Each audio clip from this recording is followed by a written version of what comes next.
Hey Marvel fans, the MCU has taken a bold new turn with its latest TV series, Echo. Today, we're diving into what makes this show stand out in the Marvel Universe. Is it a hit or a miss? Let's find out.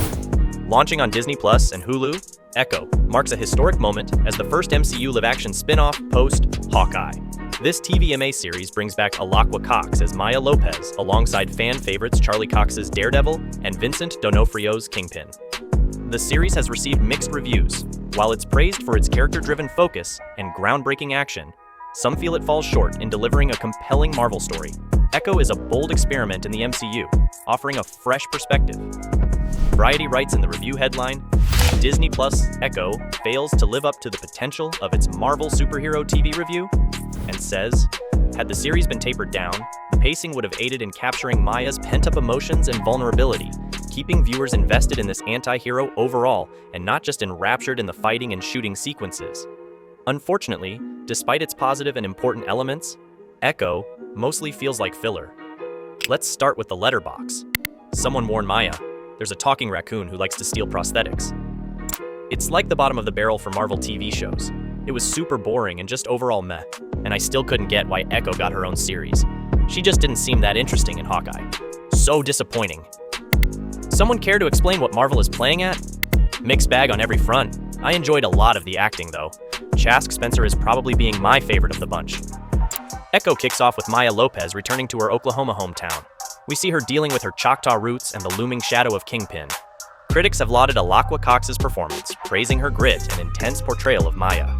For the positives, fans on Twitter and Reddit are loving the action and dramatic scenes in the show. With echoes of both the Hawkeye and Daredevil series, the inconsistent show delivers great action and dramatic scenes, Episode 4, but also baffling moments that end up making it less than super. If nothing else, Cox's performances are worth every minute of the series, along with some of the heartwarming moments that lead to a restorative homecoming. Although the show still falls into the traditional Marvel affair, the punchier violence, more grounded narrative, and Native American identity are enough to offer a refreshing spin on the studio's go-to formula. Darker than most Marvel fare, this crime thriller has some excellent character development and a unique approach. Collider Review headline writes, the MCU's boldest and bloodiest series is one of its best, and say, like the best superhero stories, Echo is about finding the people that make it all worth fighting for. Even though the pieces don't always come together perfectly, this is one of the few MCU shows that remembers this important facet. Echo won't save Marvel from itself, but that's not its job. The old franchise had a good run, and maybe, just maybe, there can be new life once it finally fades away. As Echo proves, it would be better to see more shows like this, one that don't need to drag around the same superhero baggage when it would be better just to cut it loose. However, it's not all applause. Some viewers have expressed concerns about character problems. The show wants Maya to be a human being rather than a superhero, but can't get out of the habit of writing her as a construct instead of a character. While Echo is beautifully filmed, compressing it down to a 2-hour event and cutting away many redundant displays may have increased the emotional impact for viewers. Echo tries to break new ground, but in the end, it repeats the error committed by recent Marvel movies by locking into an underwhelming groove from which it cannot break free. Instead of fleshing out its setting, Echo just dithers, haphazardly introducing plot points and then seeming to forget them for long stretches of time.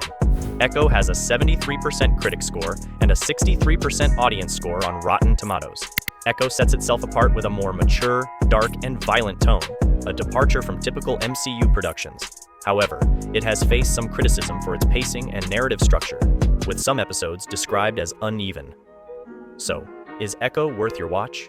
If you're into a darker, more grounded Marvel story, this might just be your new favorite. But if you're looking for the classic MCU spectacle, you might find it lacking. What do you think? Drop your thoughts in the comments. Don't forget to like, share, and subscribe for more deep dives into the movies.